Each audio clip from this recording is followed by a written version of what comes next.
எனது ஆத்மாவின் ஆத்மாக்களே, நான் உங்கள் பிரபஞ்ச தேவி தாரணி. இன்னைக்கு நம்ம பார்க்க போகிற வீடியோவில் பாரிசாலனின் தமிழ் தேசியம் புதிய மதமாக உருவாகி கொண்டு இருக்கிறது, விளக்கங்கள் இதோ அப்படின்ற தலைப்பில் நம்ம பார்க்க போகிறோம். சரிங்களா? இப்போ நேத்திருந்து பாரிசாலன் அவங்க வீடியோ பற்றி அவங்க வீடியோவில் பேசுகிறது, அவங்களுடைய சண்டை சமாச்சாரங்கள், கட்ட பஞ்சாயத்துகள் அதெல்லாம் எடுத்து வச்சு நேற்று 2 வீடியோ போட்டிருந்தேன். இப்போ இன்றைக்கி என்ன அப்படின்னா, இப்போ டிபேட்டுக்கு வர்றது, இப்போ அதையும் தாண்டி சில விஷயங்கள் சில கருத்துக்கள் அவங்க பாரிசாலன் என்ன சொல்ல வர்றாங்க, அவங்களுடைய கொள்கை தமிழ் தேசிய கொள்கையில் என்ன சொல்ல வர்றாங்க அப்படின்றத நான் கலெக்ட் பண்ணதை வச்சு சில கருத்துக்களை உங்களுக்கு சொல்லலாம் அப்படின்னு சொல்லி தோணுச்சு. அதற்காக இந்த ஒரு வீடியோ. சரிங்களா? அதாவது மதங்கள் இதுவரைக்கும் இந்தியா கண்ட்ரி, மற்ற கண்ட்ரியெல்லாம் விட்டுருங்க, இந்தியா கண்ட்ரி இந்து நாடு இருந்தாலுமே பல மதத்தினரும் இங்கே வாழ்கிறாங்க. அது யாருக்கு எந்த பிரச்சனையும் இல்லை. எல்லாருமே சாமி அவங்கவுங்க சாமி கும்பிட்டுக்கலாம், இல்லை நீங்கள் சாமியை கும்பிடாமல் கூட இருந்துக்கலாம் அப்படின்ற மாதிரி அனைத்து தரப்பினரையும் வரவேற்கக்கூடிய நாடு இந்திய நாடு. சரிங்களா? ஆனாலுமே இப்போ ஜென்ரலாக இந்தியாவில் என்ன ஃபாலோ பண்ணுறாங்க நல்லா கவனிச்சுக்கணும். அப்படின்னா இந்துத்துவ கொள்கையை ஃபாலோ பண்ணுறாங்க. அதுக்கப்புறம் தான் மற்ற கொள்கைகளுக்கு இம்பார்ட்டன்ஸ். ஆனாலுமே எல்லாரையுமே வரவேற்பாங்க. அதுக்காக மற்றவங்கள இங்கே வாழக்கூடாது அந்த மாதிரிலாம் சொல்கிறதில்ல. அடிதடி பிரச்சனை வரும்போது தான் மற்ற பிரச்சனையெல்லாம் பார்க்குறாங்க, இல்லைன்னா அவங்க வாட்டுக்கு தான் இருக்காங்க.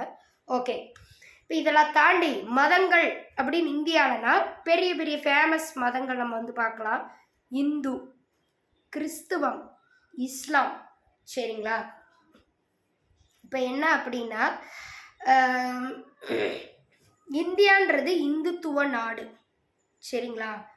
இதில் யாருக்காவது ஏதாச்சும் டவுட் இருக்கா? நிச்சயமாக நிறைய பேருக்கு டவுட் இருக்கு போல.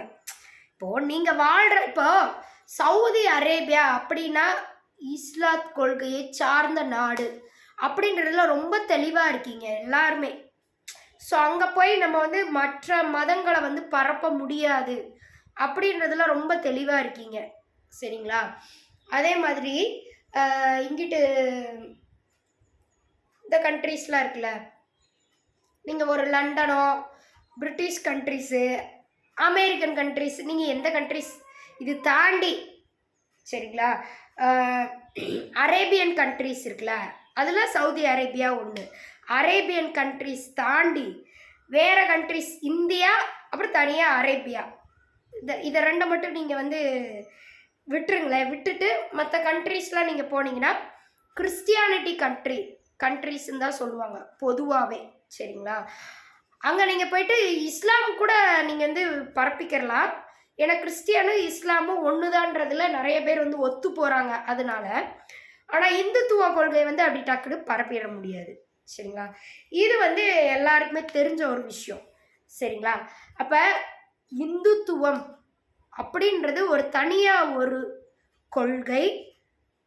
மதம்ன்றதெல்லாம் விட்டுருங்களேன், நீங்கள் இந்த மதம்ன்ற பேச்சுக்கே வேணாம். கொள்கை, அது ஒரு கொள்கை. காலகாலமாக இந்தியா அப்படின்ற ஒரு நாடு முழுவதும், மற்ற நாடுலாம் நம்ம பேச்சுக்கே இடம் கிடையாது. சரிங்களா? இந்த நாட்டிலலாம் அப்போவே சிவபெருமான் வந்தார், அப்போவே ஆஸ்திரேலியாவில் முருகப்பெருமான் வந்தார், அப்போவே மலேசியாவில் முருகப்பெருமான் வந்தார். அதனால தான் அவருக்கு மலேசியாவில் கோயில் கட்டியிருக்காங்க. இந்த பேச்செல்லாம் இப்போ நம்ம பேச போகிறதே இல்லைங்க. சரிங்களா? நம்ம ஒரு சாதாரண ஒரு தமிழ்நாட்டு குடிமகனாக, தமிழ்நாடு இந்தியா ஹிஸ்ட்ரியை படித்த ஒரு குடிமகனாக பேச போகிறோம். சரிங்களா? ஏன்னா தமிழ் தேசியம்ன்றாங்க. இப்போ அந்த லெவலுக்கு இப்போ நம்ம இறங்கி பேசுறதுக்கு ஆளுக வேணும். ஆளுக இல்லை, அதனால தான் உங்கள் இஷ்டத்துக்கு பேசிக்கிட்டே சுற்றுறீங்க. சரிங்களா? இந்தியா அப்படின்றது காலகாலமாக, அதாவது உலகம் தோன்றிய காலத்திலிருந்து இந்தியான்ற ஒரு நாடு இருக்குது அப்படின்றதெல்லாம் வரலாறுல இருக்குது. மற்ற நாடு கூட அப்படி ஒரு வரலாறு இல்லை, வரலாறு வச்சுருக்காங்க. இருந்தாலுமே இந்தியான்றது உலகம் தோன்றும் போதிருந்தே மற்ற நாடுகளையும் விட உலகம் தோன்றும் போதிருந்தே இந்தியான்னு ஒன்று இருக்குங்க. அதில் கைலாசான்னு ஒரு பகுதி இருக்குங்க, குமரி கண்டம்னு ஒன்று இருக்குங்க. அப்படியெல்லாம் வரலாறே சொல்லப்படுது. அதை யாருனாலையுமே மாற்றவே முடியல. எவ்வளோ பெரிய ஃபாரின் கண்ட்ரியாக இருந்தாலும் அதெல்லாம் எதிர்க்கவே முடியல இன்னைக்கு வரைக்கும். சரிங்களா, நாளைக்கு எதிர்க்க முடியாது. ஓகேங்களா, சிவபெருமான் ஒருத்தர் வந்திருக்காரு இந்தியாவில், இமயமலையில் உட்காந்துருக்காரு. இதை யாருனாலையுமே பீட் பண்ணவே முடியலைங்க. இந்த வரலாறை என்ன ட்ரை பண்ணாலும் அங்கே இருக்கிற கோவில்கள் பேசுகிறது இன்றும். அது வெறும் கல் தான். அங்கே இருக்கிற கைலாசத்தில் இருக்கிற இமயமலை சுற்றி பகுதிகளில் இருக்கக்கூடிய கோவில்கள் வெறும் கல் தான். கல்லில் செஞ்சிருக்க சிலைகள் வெறும் லிங்கங்கள். சிலதெல்லாம் உருவச்சிலை இல்லை, லிங்கம்தான். அவ்வளோதாங்க அங்கே இருக்கு. இதுதாங்க இந்தியாவுடைய பாரம்பரியம். பெருசெல்லாம் ஒன்றும் இல்லைங்க. ஆனால் இன்னைக்கு அதை அழிக்க முடியல யாருனாலையும். ஏன்னா அந்த இடத்துக்கே போக முடியாது. போனால் தானே அழிக்க முடியும். சரிங்களா, அந்த இடத்துக்கு போகிறதுன்றதே ரொம்ப ஒரு கஷ்டமான பயணம் அந்த மாதிரிலாம் சொல்கிறாங்க. சரிங்களா, ரொம்ப புனித பயணம் அப்படியெல்லாம் வச்சிருக்கிறாங்க. சரி, அப்போது இந்த இந்துத்துவ கொள்கை இந்தியாவில் தான் அதிகமாக பின்பற்றி வருகிறார்கள், மற்ற நாடுகளையும் தாண்டி. அப்போது மற்ற நாடுகளுக்கு இப்போ அவங்களுடைய கொள்கைக்கு தனியாக, இப்போ இஸ்லாத்துக்கு தனியாக நாடு இருக்குது. இஸ்லாத்து கொள்கை மட்டுமே வச்சுக்கிட்டு வாழ்கிறதுக்குலாம் நாடு இருக்குது. இந்தியா மட்டும் என்னங்க பாவம் பண்ணுச்சு? எல்லாருமே வாங்க, நான் என்ன சொல்கிறேன், எல்லா மதத்தினரும் இருந்துக்கங்க, ஒரு தப்பும் கிடையாது. எங்களுக்கு நாங்கள் வந்தாரை வாழ வைக்கும் தமிழகம் மட்டும் இல்லை, வந்தாரை வாழ வைக்கும் இந்தியானே சொல்கிறோம். யார் வேணாலும் வரலாம், வாழ்ந்துக்கிறலாம். மற்ற நாடு மாதிரிலாம் இல்லாமல் கஷ்டப்படுத்தலாம் மாட்டோம். நீங்கள் சாமியை கும்பிடலனாலும் உங்களுக்கு நாங்கள் சோறு போடுவோம், ஒரு பிரச்சனையும் இல்லை. ஆனால் எங்களுடைய இந்துத்துவ கொள்கை எந்த விதத்தில் எந்த ஒரு அடிப்படை வரலாறுமே இல்லாமல் போயிடுச்சு. அட்ரஸ் அப்படி எந்த ஒரு விதத்தில் எந்த ஒரு அட்ரஸுமே இல்லாமல் போயிடுச்சு. எங்களுடைய இந்துத்துவ கொள்கையை இந்தியாவில் வச்சுட்டு வாழ்கிறதுக்கு அப்படி எங்களுக்கு என்ன உரிமை இல்லாமல் போயிடுச்சு. புரிஞ்சிடுச்சுங்களா? இந்தியா அப்படின்னா தமிழகமும் அதில் ஒரு பகுதி. எல்லாருமே இந்தியா முழுக்கவே இந்துத்துவ கொள்கையை வச்சுக்கிட்டு அவங்களுக்கு பிடிச்ச சாமியை வச்சுக்கிட்டு வாழலாம். அப்படி வாழ்கிறவங்கள எவ்வளோ தைரியம் இருந்தால் சங்கிகள்ன்ற பேர் வைப்பீங்க? உங்களுக்கு எவ்வளோ தைரியம்? முதல் பாயிண்ட். சரிங்களா, இந்த சங்கிகள்ன்றதை நீங்கள் இனிமேல் சொல்லக்கூடாதுன்றதுக்கு நான் இப்போ எதிர்த்து வாரேன். சரிங்களா, பாரிசாலன் மட்டும் இல்லை, இப்போ அவங்க தான் சொல்கிறாங்களா? இல்லை, எல்லாருமே சொல்கிறாங்க. இந்தியாவுக்குள்ளே இருக்கிற இந்தியர்களே சொல்லிக்கிட்டு இருக்கீங்க, அதை எதிர்த்து வாரேன். சரி, இப்போ நம்ம பாரிசாலனுக்கு தான் இப்போ நம்ம வந்தோம், அதுக்கு நம்ம பேசுவோம். அப்போ இந்தியான்றது இந்துத்துவ நாடு. எல்லா சாமியுமே நாங்கள் கும்பிடுவோம். இயேசுவையும் கும்பிடுவோம், அல்லாவையும் கும்பிடுவோம், எல்லாரையும் கும்பிடுவோம். ஆனாலுமே இந்து சாமியும் கும்பிடுவோம். சரிங்களா, அதுக்கு தான் முதல் முக்கியத்துவம் தருவோம்.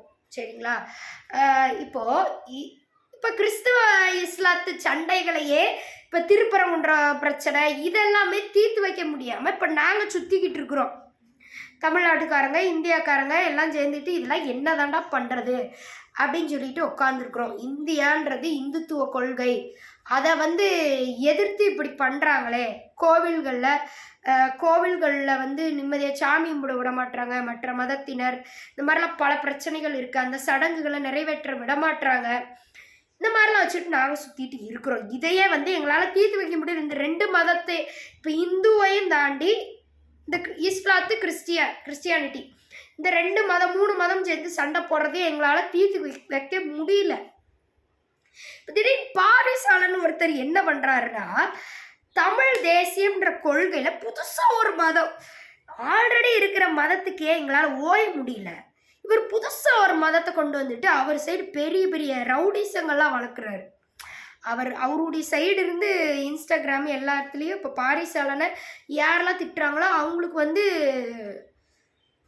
அவர் தரப்பினராக பேசுகிறதுக்கு பயங்கரமாக ரவுடிஸ்லாம் விட்டு பேசுகிற அளவுக்கு ஆளுகளை வளர்த்து வச்சுருக்கிறாரு. இதெல்லாம் நான் கண்கூட பார்த்த விஷயங்கள். அவரை பற்றி இப்போ நான் ஃபீல்டு ஸ்டடி பண்ணியிருக்கிறேன், சும்மா இல்லாமல்.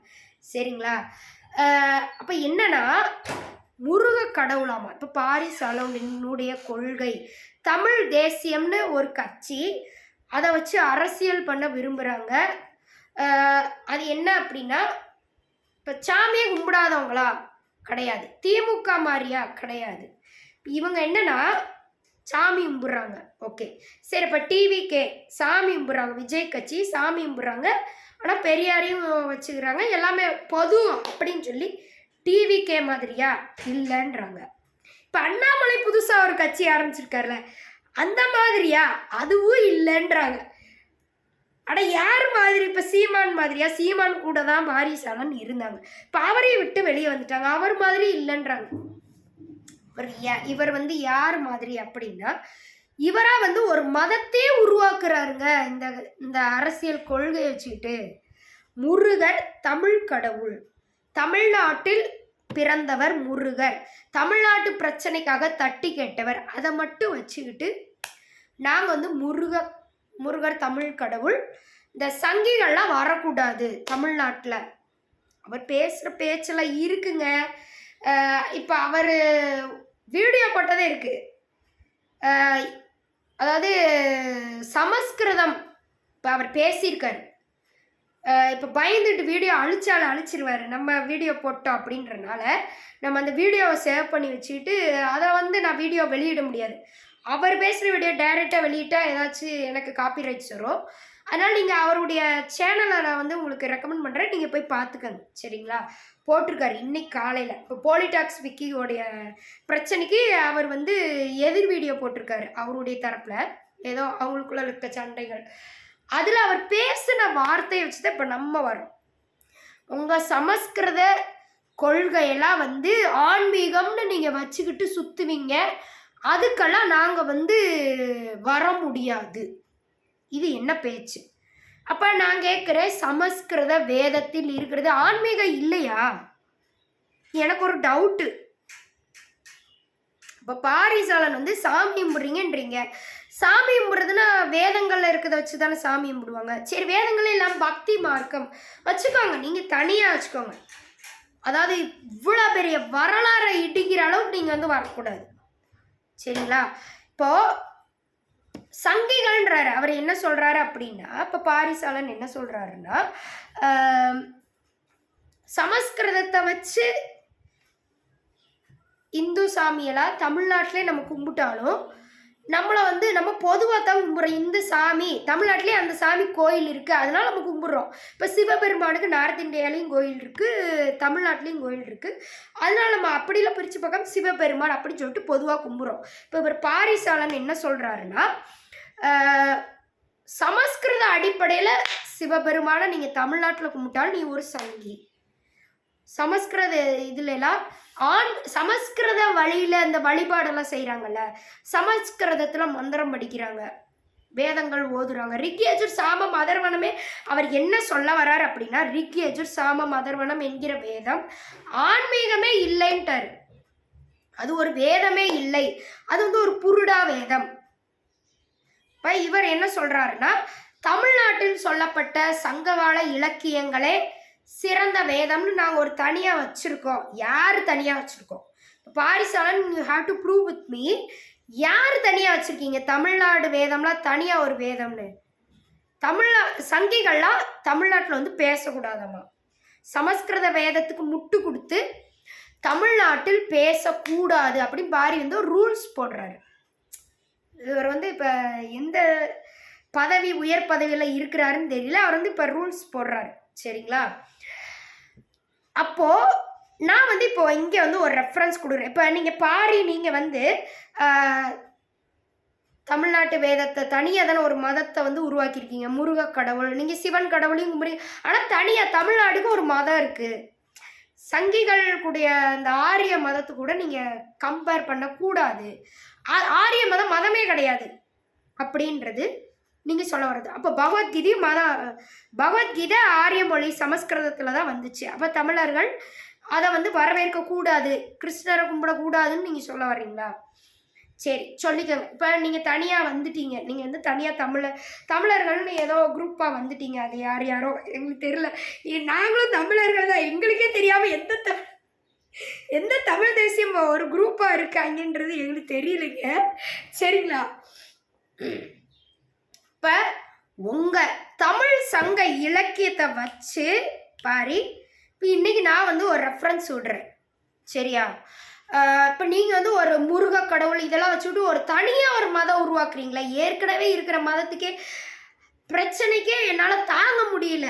சரிங்களா? அதுக்கே எப்படி நான் சேர்த்து வைக்கிறேன்னு தெரியாமல் நான் சுற்றிட்டு இருக்கேன்.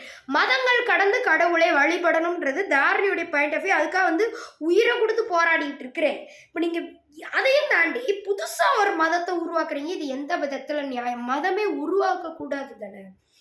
சாமினா பொது, யார் வேணாலும் கும்பிடலாம், பிடிச்சா கும்பிடலாம், பிடிக்கலன்னா கும்பிடாமல் இருந்துக்கலாம். மதம்ன்ற பேரில் அதுக்கு ஒரு கூட்டம் சேர்த்துக்கிட்டு வரக்கூடாதுல்ல. அதுக்கு நாங்கள் சும்மா விட மாட்டோம். இப்போ பாரி வந்து இப்போ நான் ரெஃபரன்ஸ் கொடுக்க போகிறேன். இப்போ இறங்கி அடிக்க போகிறேன். சரிங்களா? சரி. இப்போ என்னன்னா, சங்க இலக்கியங்கள் திருவாசகம் என்பது தமிழகத்தில் ஏற்றுக்கொள்ளப்பட்ட சங்க இலக்கியம். அந்த இலக்கியம் தமிழ்நாட்டில் மட்டும் வைத்து வாசிக்கும் இலக்கியம் அல்ல. இப்போ நீங்கள் ஆரிய வேதம்லாம் போயிட்டீங்க, அதனால் இப்போ உங்கள்கிட்ட நாங்களாம் பேச முடியாது. நாங்களாம் வந்து ஒரு சிறு அடியேன் ஆகிட்டோம். உங்களுக்கு நீங்களாம் பெரிய ஹை ரேஞ்சு பாரியுடைய கருத்தெல்லாம், நாங்களாம் ரொம்ப சிறிய அடியன் ஆகிட்டோம். இப்போ நாங்கள் இந்த அடியன் என்ன பண்ணுறோன்னா, எக்ஸ்ட்ராடினரியாக ஒரு ரெஃபரன்ஸ் எடுத்து வைக்கிறோம் உங்கள் ரேஞ்சுக்கு. நாங்கள் வந்து ப்ரூவ் பண்ணுறதுக்கு, ஆரிய வேதங்கள் உண்மைன்னு ப்ரூவ் பண்ணுறதுக்கு. பாரி நீங்களாம் உங்கள் இஷ்டத்துக்கு வரவே கூடாது அப்படின்னு எதிர்க்கிறதுக்கு. என்ன அப்படின்னா, இப்போ திருவாசகத்தை வச்சு இப்போ நம்ம வந்து வாரோம். சரிங்களா? சங்க இலக்கியம் தானே, அதையும் நீங்கள் இல்லைன்றீங்களா? அடித்து துவம்சம் பண்ணிடுவாங்க தமிழர்கள்லாம். திருவாசகத்தையும் நீங்கள் வந்து சங்க இலக்கியம் இல்லைன்னா அவ்வளோதான், பொழந்து வெட்டிடுவாங்க யாராக இருந்தாலும். நீங்கள் இல்லைன்னு சொல்ல முடியாது. பாரியே வந்து ஒத்துக்கிருவீங்க, உங்களால் முடியாது. இப்போ வாசகன்றது தமிழ்நாட்டில் மட்டும் இல்லை, உலகம் முழுவதும் வாசிக்கப்படுது. ஃபாரின் கண்ட்ரிஸும் வாசிக்கப்படுறாங்க. பல மொழிபெயர்க்கப்பட்டிருக்கு. திருக்குறள் எப்படி உலகம் முழுவதும் மொழிபெயர்க்கப்பட்டிருக்கோ அது மாதிரி, அதாவது திருக்குறள் கூட நீங்கள் வந்து மதம் சார்ந்தது இல்லைன்னு சொல்லி மொழிபெயர்க்கப்பட்டு வச்சுட்டீங்க. இப்போ அவருக்கு வந்து காவி வேஷ்டி கட்டி அந்த காமெடியெல்லாம் ஏதோ பண்ணிட்டு இருந்தீங்க. அந்த இதுக்கே நமக்கு வேணான்னு சொல்லிட்டு நான் விட்டுட்டேன். ஆனால் இதுக்கு வருவேன், அதை விட்டுட்டேன். அது நீங்கள் என்னமோ பண்ணிக்கங்க எல்லாருமே அப்படின்னு விட்டுட்டேன். பொது வெளியாக விட்டுட்டேன். ஆனால் இப்போ திருவாசகம் வந்து மத ரீதியாக சிவபெருமானை கடவுளாக கொண்டு எழுதப்பட்ட ஒரு இலக்கியம். யாருனாலும் இல்லைன்னு சொல்லிட முடியுமா? அப்படிப்பட்ட இலக்கியத்தை தான் போப் வந்து மற்ற மொழிகளில் மொழிபெயர்த்தார். உலகம் முழுவதும் திருவாசகத்தை இன்னைக்கு மொழிபெயர்த்து படிச்சுக்கிட்டு இருக்காங்க விரும்புகிறவங்க. அதாவது திருவாசக சிவபெருமான் என்கிற கடவுளை நோக்கி மாணிக்க வாசகர் பாடிய ஒரு பாடல். அதனால திருவாசகத்துக்கு உருகார், ஒரு வாசகத்துக்கும் உருகார் சொல்லி சிவபெருமான் கடவுளை மாணிக்க வாசகர் லைன்ஸ் ரீதியாக யாருக்கெல்லாம் பிடிச்சிருக்கோ அவங்களாம் திருவாசகத்தை உலகம் முழுவதும் படித்து சிவபெருமானை அடையிறதுக்கு இன்றைக்கும் முயற்சி பண்ணிட்டு இருக்கிறாங்க. சங்கம் வளர்த்து படிச்சுட்டு இருக்காங்க. உலகம் முழுவதும் மொழிபெயர்த்து அவங்கவுங்க லாங்குவேஜில் வச்சு படிச்சுட்டு இருக்காங்க. அதுக்கு மீனிங் ஒவ்வொன்றுக்கும் எப்படி அப்படின்னு சொல்லி இருக்குது. இல்லைன்னு சொல்லிடுவீங்களா? இல்லைன்னு சொல்ல முடியாது, யாருனாலும் இல்லைன்னு சொல்ல முடியாது. அந்த திருவாசகத்தில் மாணிக்க வாசகர் என்ன போட்டுள்ளார் தெரியுமா? ஆரியரேன்றார். சிவபெருமான ஆரியரே அப்படின்ற ஒரு வார்த்தை வந்து மென்ஷன் பண்ணுறாரு. அப்போ நீங்கள் வந்து புதுசாக ஒரு தமிழுக்குன்னு தனியாக ஒரு சிவபெருமானை வச்சுட்டு முருக கடவுளை வச்சுட்டு ஒரு மதம் உருவாக்கி வச்சுருக்கிறீங்களே மிஸ்டர் பாரிசாலன் அவர்களே. சிவபெருமான தமிழ் சங்க இலக்கியத்தை வச்சுட்டு நீங்கள் வந்து ஒரு மதம் உருவாக்கியிருக்கிறீங்க. அப்போ நீங்கள் ஆரியர்கள்லாம் வந்து பேசக்கூடாதுன்னு சொல்லிவிட்டீங்க. சரிங்களா? ஆரியர்கள் வேதத்தை வந்து தமிழ்நாட்டில் கும்பிட்டுக்கிட்டு அவங்களா அப்படி கும்பிட்டிங்கன்னா நீங்களாம் சங்கிகள், நீங்களாம் வந்து எங்ககிட்ட பேசக்கூடாது அப்படின்னு சொல்லி பாரிசாலன் வர்றீங்க. இப்போ நான் என்ன சொல்கிறேன், மாணிக்க வாசகர் சங்க இலக்கியத்தில் தான் வராரு. அப்போ அவர் ஆரியரேன்னு சொல்லி சிவபெருமானை பாடி இருக்கிறார்ல, பாடியிருக்கிறாரு, இல்லைன்னு சொல்லிட மாட்டீங்க. அதனால இப்போ நாங்கள் வந்து பாரிசாலன் புதிதாக ஒரு மதத்தை உருவாக்குவதை தமிழ் தேசியம் என்கிற பெயரில், நீங்கள் தனியாக ஒரு அரசியல் கட்சி நடத்துங்க, பிரச்சனை இல்லை. புதுசாக ஒரு மதத்தை உருவாக்க நாங்கள் விடமாட்டோம். நீங்கள் வள்ளல் மீடியாவில் வந்துட்டு அதாவது நீங்கள் மற்றதை வச்சுக்கிட்டு நீங்கள் என்ன வேணால் பேசிக்கலாம், அரசியல் பண்ணிக்கலாம், சாமியை இல்லைன்னு சொல்லிட்டு கூட அரசியல் பண்ணிக்கலாம், அது உங்கள் பிரச்சனை. ஆனால் ரெஃபரன்ஸை வந்து பொய்யாக்கி, ரெஃபரன்ஸில் ஆல்ரெடி இருக்குது, சங்க இலக்கியத்தை வச்சுக்கிட்டு தானே நீங்கள் வந்து அது தனி கடவுள்ன்றீங்க. இல்லைங்க, நீங்கள் ஃபாலோ பண்ணக்கூடிய மாணிக்க வாசகர் எழுதிய திருவாசகத்திலே நாங்கள் கும்பிடக்கூடிய சிவபெருமான் ஆரியருக்கும் சொந்தமானவர்ன்ட்டாங்க சிவபெருமானை. அப்போ நீங்கள் ஆரியர்களை சங்கின்னு சொல்ல முடியாது. ஆரியர்கள் பின்பற்றும் ரிக் யஜுர் சாம மதர்வனம் வேதத்தை பொய்யாக்க முடியாது. அதை வச்சுக்கிட்டே நீங்கள் தமிழ் தேசியம் பண்ணலாம். அப்போ அதாவது இனிமேல் வந்து பாரி வந்து சமஸ்கிருத வேதத்தை ஆன்மீகம் இல்லைன்னு சொல்லக்கூடாது. தமிழ் தேசியத்தில் நீங்கள் கொள்கையை வச்சுக்கோங்க, ஆனால் மீடியாவாக நீங்கள் வந்து பேசிக்கிட்டே இருந்தீங்கன்னா நாங்கள் வந்து அப்படி ஒரு மதத்தை உருவாக்க தமிழ்நாட்டில் இருக்கும் தூய்மையான சிவ பக்தர்கள், முருக பக்தர்கள் விடமாட்டோம். உங்களுக்கு ரைட்ஸுக்கு நாங்கள் விடமாட்டோம். ரைட்ஸ், நோ ரைட்ஸ், ரைட்ஸே இல்லை. நீங்கள் இப்படி புதுசாக ஒரு மதம் உருவாக்க, ஒன்றே நீங்கள் இந்துவாக இருங்க. இந்துனா எல்லா சாமியும் கும்பிடுவாங்க, சமஸ்கிருதத்தையும் கும்பிட்டுக்குருவாங்க, ஹிந்தியில் இருக்கிற சாமியும் கும்பிட்டுக்குவாங்க, கன்னடம், ஒரியா, தெலுங்கு எல்லாத்துலேயுமே தனித்தனியாக இந்துக்கு தனித்தனியாக கடவுள் வச்சுருக்குறாங்க, அது எல்லாமே கும்பிடுவாங்க. இந்துனா இந்தியா முழுவதும் உருவாக்கி இருக்கிற அத்தனை சாமியை கும்பிடக்கூடியவங்க இந்துத்துவ கொள்கை. சரிங்களா? ஒன்று அதை பின்பற்றுபவராக இருங்க. இல்லையா, பாரிஸில் வந்து கிறிஸ்டினா, ஓகே, பைபிளை வச்சுக்கிட்டு தமிழ் தேசியம் சொல்லி நான் வந்து கிறிஸ்துவ மதத்தின் அடிப்படையில் வருகிறேன் அப்படி சொல்லலாம், நோ ப்ராப்ளம். இல்லை, பாரிசாலன் ஒரு முஸ்லீமா, அப்போது ஒரு இஸ்லாத் வேதத்தை திருக்குரான் அடிப்படையில் தமிழ் தேசியம் கொள்கையில் நான் வாரேன் வச்சுக்கிறலாம். தாராளமாக வந்து உங்கள் கட்சியை பரப்பிக்கலாம், விருப்பம் இருக்கிறவங்க அவங்க கட்சியில் சேர்ந்துக்கலாம், நோ ப்ராப்ளம். அதையும் இல்லாமல் பாரிசாலன் சாமியை கும்பிடாதவங்களா, திமுக மாதிரி, திமுகவே எங்களுக்கு பிடிக்கல, ஆனால் நாங்கள் புதுசாக ஒரு கட்சி வர்றோம் அப்படின்னு வரலாம், வரவேற்கப்படுகிறது. அதை வச்சு நீங்கள் மீடியாவாகவும் பேசலாம், நோ ப்ராப்ளம். நாங்கள் அதெல்லாம் கண்டுக்க போகிறதே இல்லை. எங்களுக்கு பிடிக்கலைனாலும் நாங்கள் கண்டுக்க மாட்டோம், தேவையில்லை. ஏன்னா அது உங்களுடைய கொள்கை, தனிப்பட்ட கொள்கை, அது வந்து ரைட்ஸ் இருக்குது. ஒவ்வொருத்தருக்கும் தனிப்பட்ட கருத்து சுதந்திரம் தெரிவிக்கிறதுக்கு இந்தியாவில் ரைட்ஸ் இருக்கு. ஆனால் இந்தியாவில் ஏற்கனவே 3 மதங்கள் இருக்குது, போதும். புதுசாக இந்துத்துவ கொள்கையிலே தனியாக பிரித்து ஒரு மதத்தை உருவாக்கி அது மூலமா நீங்கள் அரசியல் கட்சி உருவாக்கி, அதாவது ரெஃபரன்ஸே இல்லாமல், ரெஃபரன்ஸ் இருந்துகிட்டு கூட உருவாக்குனா கூட ஓகே. அதாவது ஆரியரேன்னு சொல்லி மாணிக்க வாசகரே சொல்லியிருக்காரு. அப்போ அவர் சங்க இலக்கியத்தில் தானே வர்றாரு. இப்போ சங்க இலக்கியத்தில் வர்றவங்களே ஆரியர் கொள்கைக்கு கட்டுப்பட்டு தான் வர்றாங்க, பாட்டு எழுதி வச்சுருக்காங்க. அப்போ நீங்கள் யார் தனியாக ஒரு கொள்கையை வச்சுக்கிட்டு புதுசாக ஒரு மதம் உருவாக்கி அரசியல் பண்ணுற அளவுக்கு பெரிய ஆள்?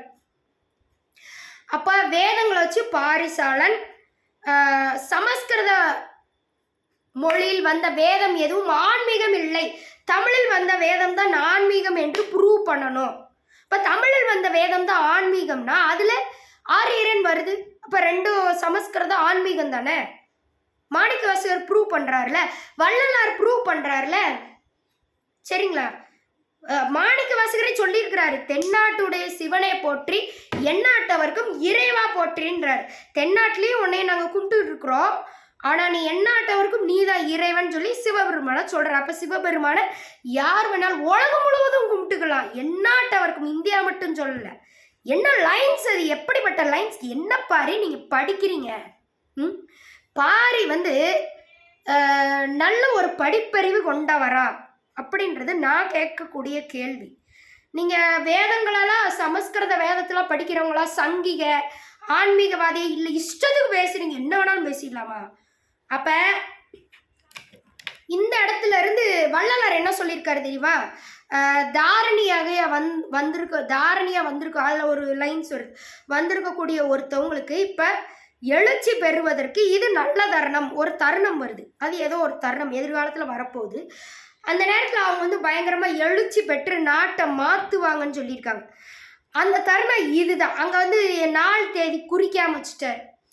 அந்த நாள் தேதி அவராகத்தான் நான் பிறந்து வந்திருக்கேன். என்ன அதை வந்து சூக்கமாக இருக்குது. அப்போ இது வரைக்கும் நான் வரலை, எங்கேயுமே அந்த அளவுக்கு வரலை. இது நல்ல தருணம். இப்போ நான் வந்து எழுச்சி பெற்று வாரேன். சரிங்களா?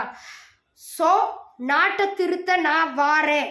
சரிங்களா? நாடு எல்லா இடத்துக்கும் வாரேன். முதல்ல நாடாக போகிறதெல்லாம் விட்டுருக்கும். முதல்ல தமிழ்நாட்டை திருத்துவோம், அப்புறம் மற்றதெல்லாம் பார்த்துக்குருவோம். சரிங்களா? ஒன்றே சிவம்னு கொண்டு வரணும்னு வள்ளலார் சொல்லியிருக்காரு. அவருக்காக போராடுறதுக்கு தான் நானே பிறந்திருக்கேன். சரிங்களா? மதங்கள் தாண்டி இறைவனை பார்க்கணும். சரி, மற்றதை நீங்கள் வச்சுக்கிட்டாலும் நீங்கள் இஸ்லாத்து கிறிஸ்டின் கூட வச்சுக்கோங்க, பிரச்சனை இல்லை. ஆனால் இந்துத்துவ கொள்கை எல்லாம் ஒன்றே சிவம்னு வந்துருங்க. சரிங்களா? எல்லா சாமியும் கும்பிட்டுக்கோங்க, ஆனால் ஒன்றே சிவம். அதுதான் வந்து இந்துத்துவ கொள்கைன்னு சொல்லி வள்ளலார் நமக்கு சொல்லி கொடுத்துருக்குறாரு. சரிங்களா? அதுக்கு போராடத்தான் நான் வாரேன். சரிங்களா? வள்ளலார் முதல்ல ஒரு தனி மதமே இல்லைங்க, ஒன்றே சிவம், சிவனை கும்பிடக்கூடிய ஒரு ஆள். சரிங்களா? மதங்கள் கடந்து தான் எல்லாரும் சாமி கும்பிடுன்றத சொல்லி கொடுத்தவர் வள்ளலார். சரிங்களா? அதை மற்றவங்க கும்பிடலைனாலும் பரவாயில்ல, இந்துக்களாவது கும்பிடுங்க ஒற்றுமையோட. இந்துக்களுக்குள்ளே தனித்தனியாக வள்ளலார் தனி, மாணிக்க வாசகர் தனி, முருகரை கும்பிடுறவங்க தனி, பெருமாளை கும்பிடுறவங்க தனி. இனிமேல் வேண்டாம், ஒன்றுபடுவோம், இந்துக்களாக ஒன்றுபடுவோம். சரிங்களா? இஸ்லாத்து கிறிஸ்தவர்களே நம்ம கூட சேர்த்துக்குவோம். அவங்களும் சண்டை போட வேணாம், அவங்க சாமி அவங்க கும்பிடட்டும், அவங்களும் இயேசு சாமியை கும்பிடட்டும், இயேசுவை அடையட்டும் அவங்களுடைய பைபிளை வச்சுக்கிட்டு. இஸ்லாத்துக்காரங்க வந்து அல்லா சாமியை கும்பிடட்டும், இந்தியாவுக்குள்ளே இருந்துக்கிட்டே அல்லாவை அடையட்டும் அவங்களுடைய திருக்குறானை வச்சுக்கிட்டு. சரிங்களா? எந்த விதத்துலேயும் அவங்களுடைய கொள்கைகளை நம்ம அழிச்சிட வேண்டாம். ஆனால் இந்துக்களுடைய கொள்கைகள் அழியிறதுக்கு நம்மளும் போகக்கூடாது, எல்லாரையும் சேர்த்து வைக்கணும். நம்மளுடைய கொள்கைகள் அழிக்கவும் விடக்கூடாது. இப்போ இந்துக்களாக ஒன்றுபடுவோம், அதுக்கு தான் நானே வந்திருக்கிறேன். சரிங்களா? ஸோ இது நல்ல தருணம்னு ஒரு பாயிண்ட் சொல்லியிருக்கிறாரு வள்ளலார், எழுதி வச்சிருக்கிறாரு. அதை நீங்கள் படிச்சிருப்பீங்க, பாரிசாலன்னு படிச்சிருப்பீங்க. எல்லாருமே உலகம் முழுவதும் வள்ளலாருடைய திருவருப்பா படித்தவங்க எல்லாருமே இந்த இது நல்ல தருணம் அப்படின்ற வேர்டு வந்து படிச்சிருப்பீங்க. சரிங்களா? அந்த நல்ல தருணம் இதுதான். வள்ளலாரோட நான் தாங்க வள்ளலார் மறுபிறவி. சரிங்களா? அருட்பெருஞ்சோதி ஆண்டவரை நான் தாங்க வர வைக்கணும். சரிங்களா? அதுக்கு இப்போ இருந்தே ஸ்டார்ட் பண்ண போகிறேன். ஓகேங்களா? நெக்ஸ்ட்டு ஒரு முருகனுக்காக வந்து ஒரு போராட்டம்லாம் அடுத்து ஒரு ரெடி பண்ணியிருக்கோம், அதுவும் நெக்ஸ்ட் பண்ணுறோம். இப்போ அதுக்கு முன்னாடி இப்போ இதுக்கு வர்றோம். இது அதெல்லாம் விட இது வந்து ரொம்ப பெரிய புதுசாகவே ஒரு மதம் உருவாகுது. இப்போ அதெல்லாம் விட இந்த அறநிலைத்துறை சம்மந்தப்பட்ட விஷயங்கள், முருகனுக்காக போராடுறது, அதை கூட ஒரு கணக்கில் நம்ம வந்து எடுத்துக்கலாம். இது என்னன்னா அதையும் தாண்டி புதுசாக ஒரு மதம் வந்து தமிழ்நாட்டில் உருவாகிக்கிட்டு இருக்குது. பாரிசாலன் மூலிமா தமிழ் தேசியம் அப்படின்ற ஒரு கொள்கை அடிப்படையில் இதை வந்து வளர விடக்கூடாதுன்னு நான் வந்து கண்டனம் தெரிவித்து போராடுறேங்க. இது வந்து வீடியோ தரப்பா என்னுடைய போராட்டம். நெக்ஸ்ட்டு அடுத்தடுத்து நாங்கள் வருவோம். எனக்கு என்னுடைய கொள்கைக்கு விருப்பம் இருக்கிறவங்க வீடியோடைய கமெண்ட்ஸில் சப்போர்ட் பண்ணுங்கள், குரல் கொடுங்க. அப்போ எல்லாரும் ஒன்றிணைஞ்சு பாரிசாலனுடைய தவறான புதிய மதம் உருவாகும் கொள்கைகளுக்காக எதிர்த்து போராடுவோம் என்று அனைவரும் ஒன்றிணைந்து குரல் கொடுப்போம். இருக்கிற மதம் போதுங்க, அதையே எங்களால் மெயின்டைன் பண்ண முடியல, வச்சுக்கிட்டு எல்லா கோயிலையும் வச்சுக்கிட்டு மெயின்டைன் பண்ண முடியல. எல்லா சாமி கோயிலையும் பார்த்துக்கிட்டு இருக்காங்க ரொம்ப கஷ்டப்பட்டு. இப்போ மோடி கவர்மெண்ட் என்ன பண்ணுறாங்கன்னா இஸ்லாத்து கோயிலையும் மெயின்டைன் பண்ணுறாங்க, இந்தியாவுக்குள்ளே கிறிஸ்டியன் சர்ச்சையும் மெயின்டைன் பண்ணுறாங்க, இந்துத்துவ கோயிலையும் மெயின்டைன் பண்ணிகிட்டு இருக்காங்க, எல்லாத்தையும் பண்ணிகிட்டு இருக்கிறாங்க. மோடி கவர்மெண்ட்டுன்றதே வேண்டாம், இந்தியன் கவர்மெண்ட்டுன்னு வச்சுக்கலாமா. அந்த பேர் சொன்னால் கூட நாங்களாம் சங்கின்றுவீங்க. இது எதுக்கு? இந்தியன் கவர்மெண்ட்டு கஷ்டப்பட்டு மெயின்டைன் பண்ணுறாங்க, முடியலைங்க. புதுசாக வேறு ஒரு மதத்தை உருவாக்கி அதுக்கு ஒரு கோயில் கட்டிட்டு வந்தீங்கன்னா எங்களால் முடியாதுங்க. சரிங்களா? அதனால புதிய மதம் வேண்டாம். ஏற்கனவே இருக்கும் மதத்துகளை வச்சுக்கிட்டே நீங்கள் அரசியல் கொள்கை வைங்க, மதமே இல்லைன்னு சொல்லிட்டு கூட வைங்க. பாரிசாலனுடைய இந்த கொள்கைக்கு எதிர்ப்பு தெரிவித்து கண்டனம் தெரிவிக்கிறோம். எல்லாரும் வாங்க குரல் கொடுங்க. என்னுடைய கருத்துக்கு விருப்பம் இருக்கிறவங்க எல்லாருமே வீடியோ கமெண்ட்ஸில் குரல் கொடுங்க. நேரடியாகவும் நம்ம அடுத்து குரல் கொடுக்க இருக்கிறோம். அவங்களுடைய கொள்கையை வளர விடக்கூடாதுன்றதே தான் என்னுடைய விரதம் இருந்து இன்னைக்கு நான் சாப்பிடவே இல்லைங்க. வெறும் டீ தான் குடிச்சேன். சரிங்களா, இவ்வளோ நேரம் வரைக்குமே நான் சாப்பிடல. மணி 3:30 மதியானம் விரதம் இருந்து. சரிங்களா, என் பக்திக்கு ஒரு மதிப்பு இருக்காது. என் பக்தி ஜெயிக்கும். பாரிசாலனுடைய கொள்கைலாம் தாண்டி பாரிசாலன் கொள்கை தவறு என்பதை எதிர்த்து தாரணியுடைய பக்தி ஜெயிக்கும் என்று கூறி விடை பெறுகிறேன். நன்றி, வணக்கம், அன்பை சிவம். அடுத்தடுத்த வீடியோவில் போராடுவேன்.